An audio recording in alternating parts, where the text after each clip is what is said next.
Assalamualaikum warahmatullahi wabarakatuh.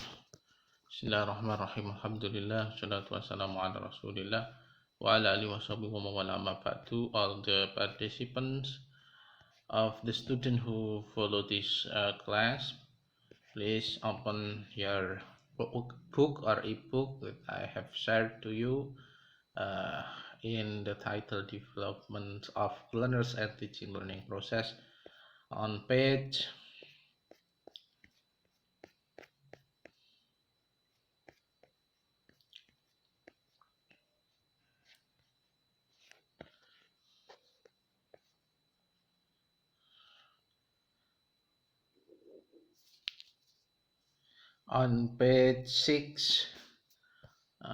We are discussing now structuralisms or types of schools in psychology.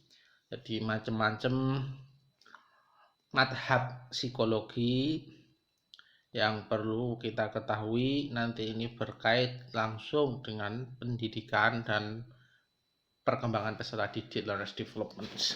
Dasarnya ini 8 atau berapa kemarin, ini kita bahas pertama, structuralism. Kita baca mulai dari karakter umumnya saja ya.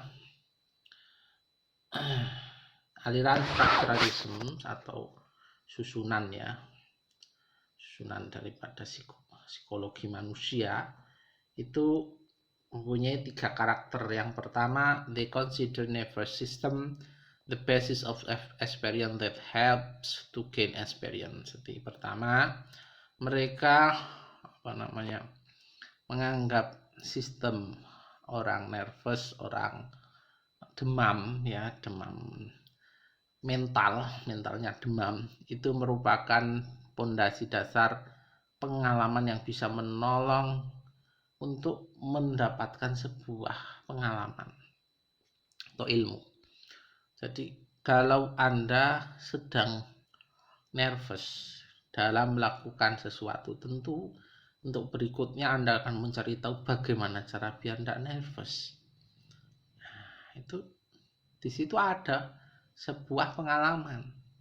According to Teichner, ini penemu ya, selain ya, Wundt ini ya, ada Teichner yang penemu structuralism ini ya. Kita lanjut. According to Teichner, the unit of the human experiences is mental element. Jadi menurut dia ini seperangkat pengalaman manusia itulah yang disebut elemen mental. Mental itu ada susunannya, elemen. Maka ini bahasa lainnya structure ya. Susunan mental. Mental ini manusia terdiri dari berapa saja, nanti akan kita bahas. Jadi pola pokoknya ini adalah hanya mental, body tidak masuk dalam pembahasan. Meskipun mental itu menurut sebagian madhab yang lain itu ada kaitannya dengan fisik. Wong Anda umpamanya kita ditekan, fisik kita dipinjek kaki kita, nah, hati kita merasa marah. Nah, kemarahan ini sebetulnya merupakan emotions ya, yang masuk dalam kategori mental juga. Jadi mental berkait dengan body itu madhab berikutnya. Madhab ini tidak mengkaitkan sama sekali. Elemen ya pokoknya mental ya mental, itu aja, alam tersendiri, tidak ada kaitan dengan body. Experience is ya, kalau gitu pengalaman itu apa? Kalau seperangkat pengalaman manusia itu disebut mental, dan pengalaman sendiri untuk membentuk mental itu apa? Is the conscious internal structure of human. Jadi sebuah struktur atau susunan dalam kesadaran manusia. Jadi struktur atau susunan atau elemen juga struktur ini maksudnya. Elemen terdalam, elemen dalam, pemahaman atau kesadaran conscious dari manusia.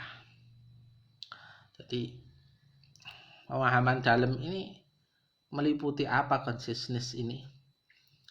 Nah, ini kan bagian dari mental itu tadi, consciousness, internal structure of human. Karena rangkaian dari eksperimen ini kan, eksperimen itu conscious internal structure of human, sedangkan eksperimen sendiri itulah yang membentuk elemental. Jadi susunan dari eksperimen dan conscious internal structure of human ini menjadi sebuah mental, elemen yang disebut mental. Nah, mental sendiri ini bagaimana sih strukturnya? Yang di bawahnya ada lapisan-lapisan eksperimen, ya, yang dibentuk dari eksperimen-eksperimen itu di dalam sebuah struktur sadar dalam diri manusia. In these informations of mind, unconsciousness is gained through these integrations. Jadi informasi, dalam meraih informasi yang ada pada pikiran. Pikiran itu menurut psikologi mestinya masuk dalam kajian psikologi, bukan fisik ya, pikiran itu. And consciousness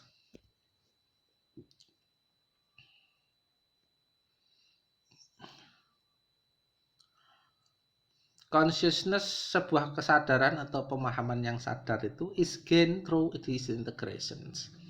Jadi itu dipahami secara terpisah. Disintegrate, bukan integration, tapi pahami secara terpisah.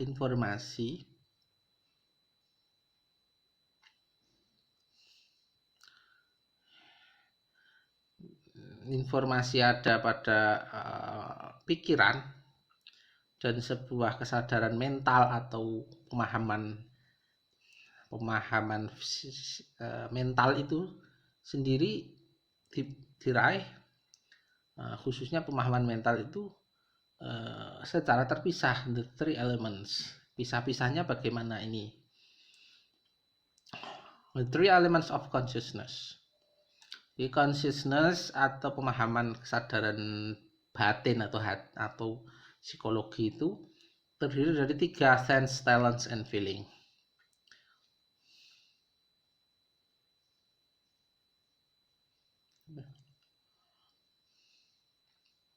Kalau in this information of mind, jadi informasi itu diraih secara terpisah. Pertama, antara ide dan pikiran dan kesadaran itu, informasi yang diraih secara terpisah melalui 3 elemen. Pertama, sense, talent, and feeling. Sense itu mencakup, sense is related to tangibility.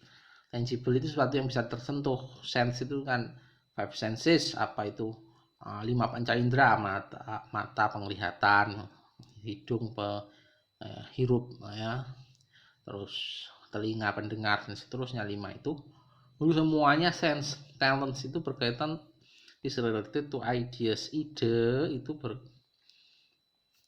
itu disebut talents kalau ada ide. Feelings is related to emotions, emosi. Jadi ini dipisah-pisah menurut sini consciousness ini. Sedangkan consciousness inilah membentuk sebuah consciousness dalam tubuh ini, yaitu internal atau conscious internal ini merupakan experience inilah yang dalam batin ini yang membentuk yang susunan yang disebut dengan mental element. Sense, dari sini orang melihat dari sense dulu, kemudian berpikir setelah apa yang dilihat, maka masuk talents, kemudian dirasakan apa yang dilihat, irikah, malah bahagiakah, malah marahkah, itu emotion sudah. Jadi aspek feeling dalam ini bagian hasil daripada sense dulu, talents, terus baru feeling. Ini yang disebut 3 elements of consciousness. Kajiannya di sini. Tapi ingat, ini tidak berkait dengan body. Mind and body both have independent existence and they collectively make arrangement to mental process happen. Akal dan atau pikiran dan fisik itu beda dunianya, eksistensinya. Mereka keduanya itu secara bersamaan menyusun proses mental, proses dalam diri manusia itu, mau marah mau apa untuk terjadi.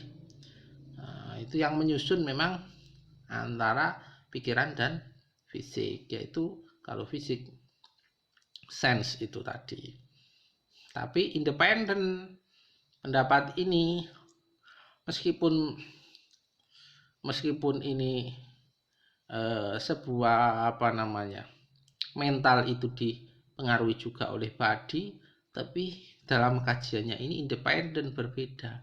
Yang mau ditekankan di structuralism hanya di mind-nya saja, body-nya itu dikaji sendiri, beda.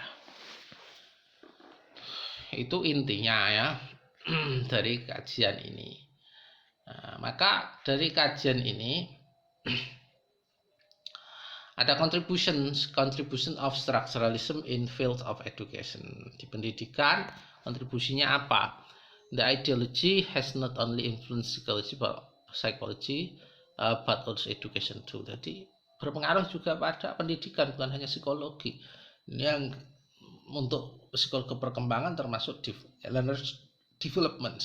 This ideology consider education as mental action and growth of experience as mode of education. Jadi strukturalisme ini, ideologi ini itu mempertimbangkan atau menganggap pendidikan sebagai bentuk aksi daripada mental, bentuk aksi daripada pengalaman batin seseorang, dan growth of experiences as mode of education. Jadi perkembangan dari pengalaman batin itu psikologi, perkembangan psikologi sebagai moto atau pijakan sebuah pendidikan. Jadi pendidikan itu harus berpilar pada psikologi. Kalau nggak ada psikologi nanti nggak tahu dia umur berapa, psikologinya bagaimana, dimarahi terus jangan, kalau nggak bisa. Jadi penting. Terus they emphasized on scientific study in field of education and educational psychology. Jadi untuk kaum strukturalisme ini menekankan pada kajian ilmiah ya tentang dunia pendidikan dan psikologi pendidikan. Dunia pendidikan, psikologi pendidikan dikaitkan, kajiannya itu ada sendiri. Emphasized on serial inspection of nature and structure of mental action. Menekankan juga mereka ini kaum strukturalisme pada inspeksi ya, pengawasan secara berseri bersambung pada alam dan susunan aksi dari mental. Maksudnya mental ini marah, mau apapun lah kondisi yang ada pada mental, yaitu feeling, perasaan apapun di sini itu ada susunannya menurut dia, ada polanya, dan itu ada seri, ada rangkaian yang perlu diawasi. Jadi orang itu umur sekian dan seterusnya itu berkembang, mempunyai seri perkembangan psikologi yang berbeda-beda. Anak didik pun demikian. This ideology has historical importance of the development of psychology through scientific methods. Jadi ideologi kaum strukturalisme ini mempunyai nilai sejarah yang penting bagi perkembangan psikologi melalui metode ilmiahnya. Nah, ya memang ini pertama ditemukan, madhab pertama dalam psikologi, maka penting. Tapi ada batasannya karena membedakan antara body dan mind, antara dalam ini elements of mental dan body itu dan lingkungan itu dibedakan, maka punya dampak yang negatif juga. Because of accepting The method of philosophy in school has worked in limited field of psychology. Jadi karena dia menerimanya hanya yang pada elemen dasar dalam, pemikiran filosofi yang dalam, tidak mau yang luar dipisah, body dipisah, luar tubuh manusia. Di school has worked, madhab ini berjalan di lingkup terbatas, in limited field of psychology, lingkupnya terbatas. Jadi kayak istilahnya dengan konteks luar tubuh tidak bisa dia. They did not work in direction of entire mind, maka dia tidak bisa bekerja di seluruh arah pikiran dalam manusia, tidak bisa, hanya tertentu saja yang tidak ada, dia akan hasilnya maksimal atau akurat, hanya sesuatu yang tidak membutuhkan sebab secara langsung dari luar tubuh. Seperti panggung menyebabkan orang nervous, apanya nggak dikaji orang. They did not pay attention towards the problem related to subjects, motivation, and personality. Jadi tidak, orang-orang kaum ini tidak, strukturalisme tidak memperhatikan pada masalah yang berkaitan dengan subjek, tema-tema, materi yang dibahas. Semuanya Anda mempresentasikan dalam bahasa Inggris matematika itu yang Anda umumnya belum begitu menguasai juga, di depan profesor matematika akan nervous, takut dan sebagainya. Ini menjadikan subjek motivations, ya, materi apa, motivasi dan personality, sosok-sosok yang bisa mempengaruhi keadaan jiwa seseorang, ya, itu hanya dinilai dari elemen dalam manusia saja, luar tidak dinilai. Di school ya ada kaitannya tapi dinilai sendiri, dipisah, ya, bukan berarti strukturalisme menafikan faktor luar, tidak, dipisah ilmunya, dia nggak mau mencampur, dia hanya fokus pada dalam. This school was badly criticized. Ini aliran ini benar-benar dikritik pada the beginning of 20th century, pada abad ke-20 awal-awal. William James was the main critic, yang kritik utama dilontarkan ke James atau William. According to his view, it's useless to analyze or study the element of consciousness. Jadi menurut pandangannya tidak manfaat, nggak ada gunanya menganalisa menggunakan strukturalisme ini, ya, tidak ada gunanya. Study the elements of consciousness, yaitu apa tadi, tentang tiga, yaitu sense, talents, and feeling, dipisah-pisah, itu nggak ada gunanya, semuanya itu menyatu.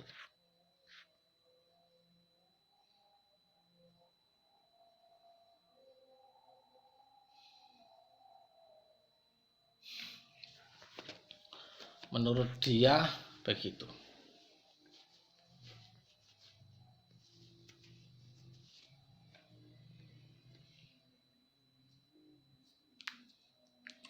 Terus selanjutnya,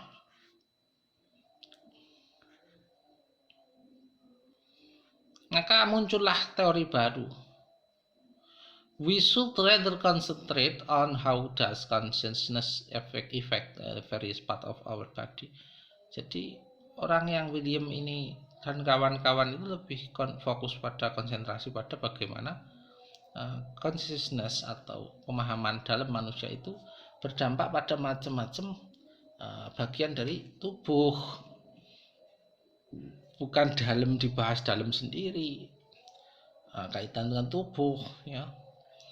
It resulted the origin of a new ideology that is called functionalism. Jadi inilah kemudian melahirkan bibit daripada ideologi baru dalam pemahaman baru dalam ilmu psikologi yang disebut dengan pemahaman aliran functionalism. Untuk functionalism insyaallah kita bahas berikutnya. Thank you very much. Assalamualaikum warahmatullahi wabarakatuh.